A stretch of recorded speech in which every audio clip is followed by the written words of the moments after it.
Hey, Peter. God dang it, Bobby. This is 191 Media, and this is a podcast. I'm your host, Matt. And I'm Micah. And today we're discussing our favorite concert. Okay, Matt, so this is a really tough question, but what would you say your favorite concert has been so far in your years of concert viewing? That is a very tough question, because I would, I guess concerts, so no festivals, but I've been, as you know, we've both been going to shows since we were probably, 16? Yeah, something like 15, 16. So it's been quite a few years. So it's so hard to say. There's been probably hundreds of shows. Oh man. If I had to pick one, I guess that really stuck with me was Alexis on Fire's reunion tour.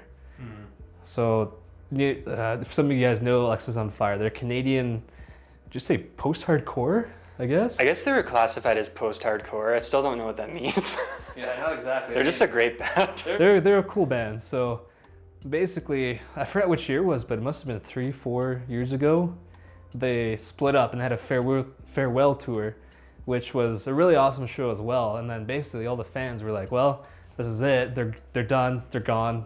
There's no more Alexis on Fire. But then, was it last year or this year? I think it was last year, yeah, that they announced that they're getting back together and having a big reunion tour. So yeah, the band got back together and they're definitely a little bit older now, but they killed it. Like, they did an amazing job. It was a really amazing show.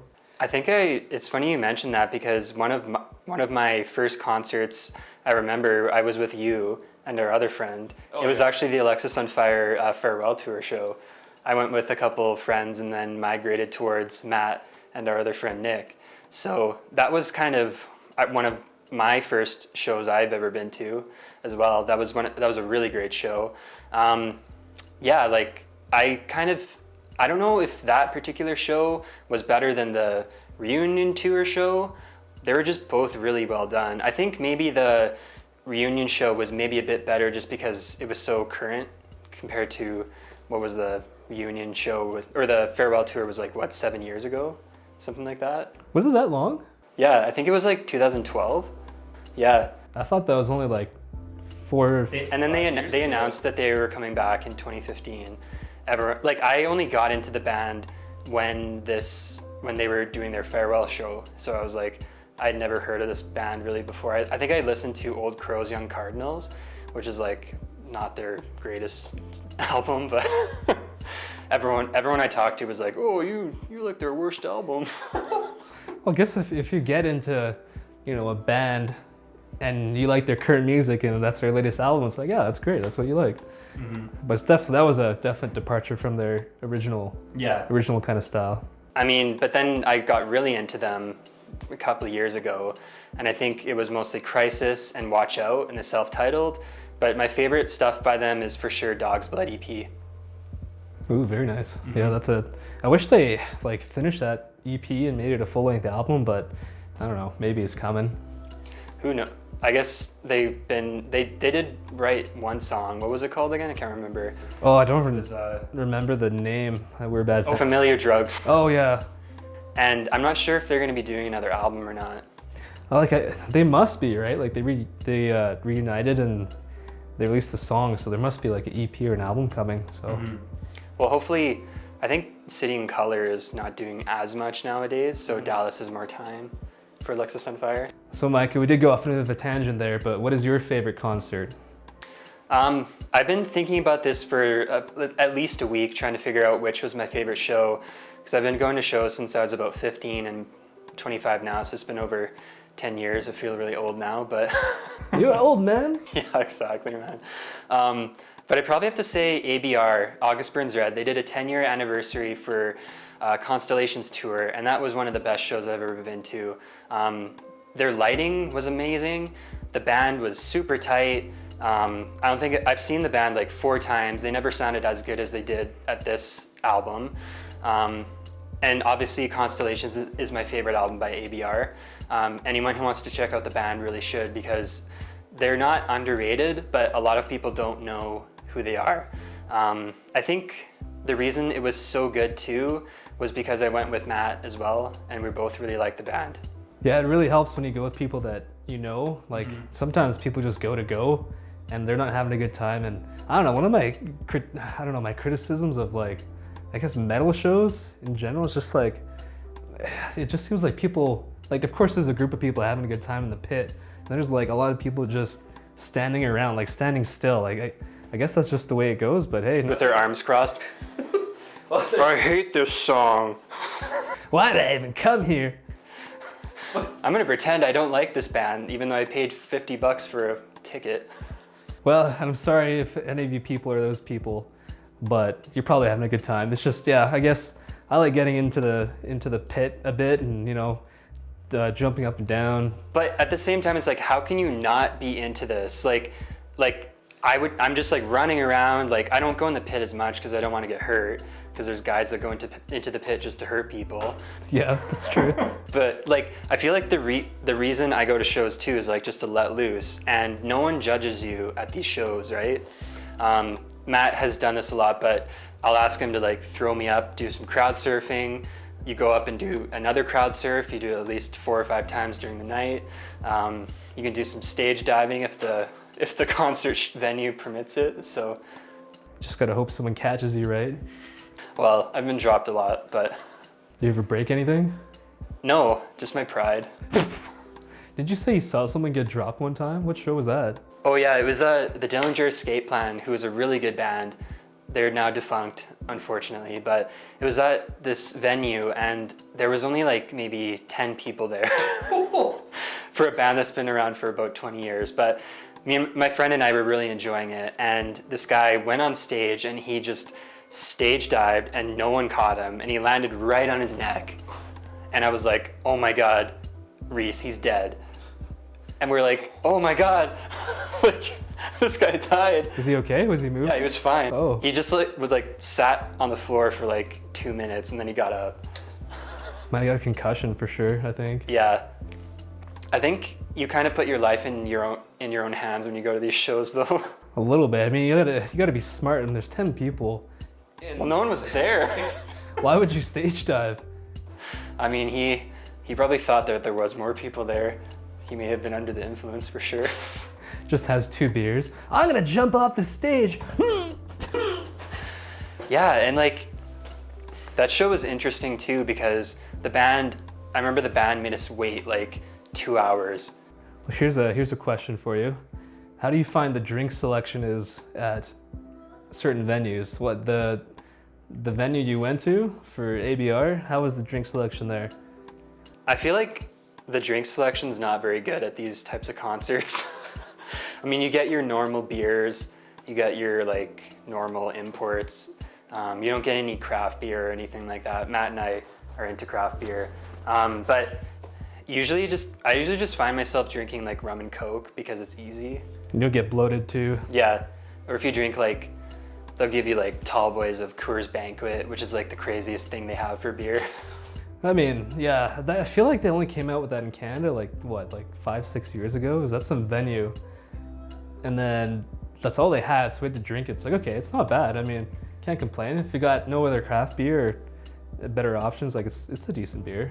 There's one venue where we are where they will just chintz you on every single drink. Like you'll get like a tall boy can of beer and they'll pour it into a glass or like a cup and only fill it like halfway, and you pay for the whole thing. But is that like the cups are big? It's still not completely full, man. But I see them like it's not completely emptied out. They'll like drop. Like I saw one guy just literally like dump the rest of it into the sink. Oh, he didn't drink it? No, he just pours half into the cup. He's like, oh, I'm not gonna give him another cup or something. Like, the heck? That's messed up. So Matt, what would you say, or how was the venue for this particular show for Alexis on Fire reunion show? It was a good venue. It was an arena style venue, so very large, I guess they had a lot of speakers, of course. Good sound quality. I mean, it was loud. It was great. Basically, we both brought earplugs because, I mean, if you don't, you get hearing damage for sure. So yeah, the venue was great, big. I guess the only thing is when you go to an arena style show, the drinks and food is all overpriced. It's like, what was it, like $12 for a beer or something? And for yourself, Micah, how was the venue for August Burns Red? I thought the venue was pretty good. I feel like a lot of shows that I go to are at this particular venue. Maybe the sound quality wasn't 100% up to par the way it should be. I think it's just the problem they don't know how to mix metal shows. That might be a little bit of a problem for them. But I think when you just enjoy a band so much, you kind of don't think about these things. You're just like so glued into each song, you're singing along, playing the guitar parts, like headbanging. That's kind of what the concert experience is to me, and just enjoying yourself and letting loose. Yeah, that venue, it's a club venue, and I know that specific one has bad sound. Like every show I go to, when I go there, I'm just like, if they don't bring in like, I guess, third-party speakers, I just know it's gonna be mediocre sound, I guess. But like you said, I mean, if you have a good time, what does it matter really? What does the band Alexisonfire mean to you on a personal level? On a personal level, I think this band does go back with me very in my history. So I started listening to them in middle school, which was, I don't even know, maybe 15 years ago, like a long time ago. We're old men. Yeah, we are not that old yet, but we're getting there. And basically, it's just like the way their music flows, how there's like a heavy part, and then there's a light part with the vocals. That really connects with me. And like when you actually listen to the lyrics, or I guess you might have to look it up sometimes, it's hard to understand.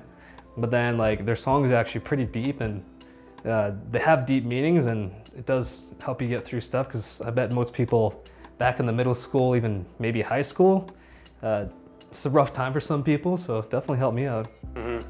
They were way ahead of their time too, man. Like, holy crap.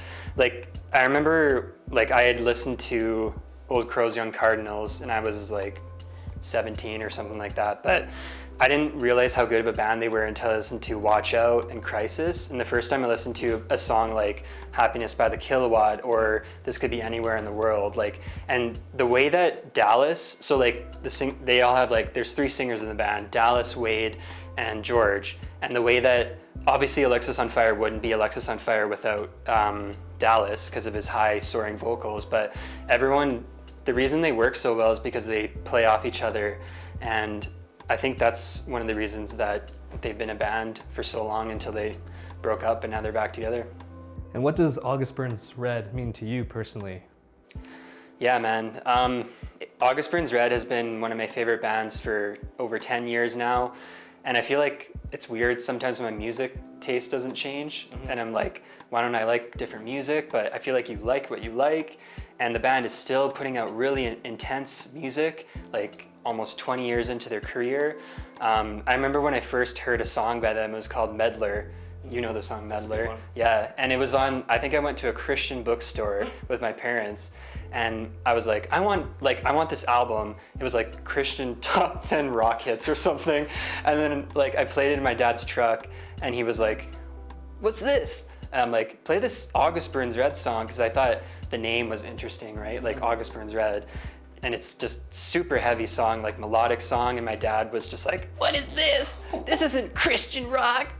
Well, technically, ABR doesn't mark themselves as a Christian band, but they are technically a Christian band, right? There are Christian members in the band, but there are some members that don't affiliate with Christianity. But yeah, like ever since then, I've listened to them, and I've seen them like 4 or 5 times. Every time they get better. I think a lot of people have kind of pigeonholed them as a band that releases the same album every time, but I think those are the same people that aren't listening to the albums fully, because they've gotten way more melodic ever since like even 10 years ago. I thought they were maybe a bit more formulaic before Constellations. The Messengers sounded almost like the same song. But their newest album, Guardians, is really good.